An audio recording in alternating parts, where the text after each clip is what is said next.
ঢাকা শহরের মতো একটা জায়গায় যদি রাত ১০টায় আপনার গাড়িতে ডাকাত দল হামলা করে, তাহলে আপনি এর চেয়ে আর নিরাপদ বোধ কোথায় করবেন? ভিডিওটা একটু শুনুন। রাত ১০টায় শনি রাখায় কেমন একটা দুর্ঘটনা আসলে মেনে নেওয়া যায় না। সন্ধ্যায় এত অল্প সময়ে ডাকাত দল হামলা করে হঠাৎ করে গলায় ছুরি ধরে অ্যাটাক করে ড্রাইভার সাহেবকে আহত করে।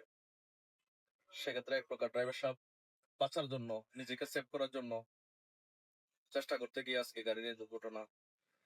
তো আমি চাই সরকারকে প্রশাসন কোনো ব্যবস্থাই নিতে পারতেছে না। বিশেষ করে ৩০০ ফিট, রূপগঞ্জ, ওইদিকে কাশপুর এলাকা, চট্টগ্রাম রোড, প্রত্যেকটা জায়গায় প্রত্যেকদিন কিন্তু ডাকাতরা ডাকাতি করতেছে। ড্রাইভারকে মারধর করে গাড়ি নিয়ে যাচ্ছে। যা পাচ্ছে তাই নিয়ে যাচ্ছে। তাই যারা রাতের বেলা এখন গাড়ি চালাবেন, কোনো প্রকার নিরাপত্তা নাই। নিজের নিরাপত্তা নিজেকেই বজায় রেখে গাড়ি চালাতে হবে। এটাই মাথায় রাখতে হবে। সবাই সাবধান।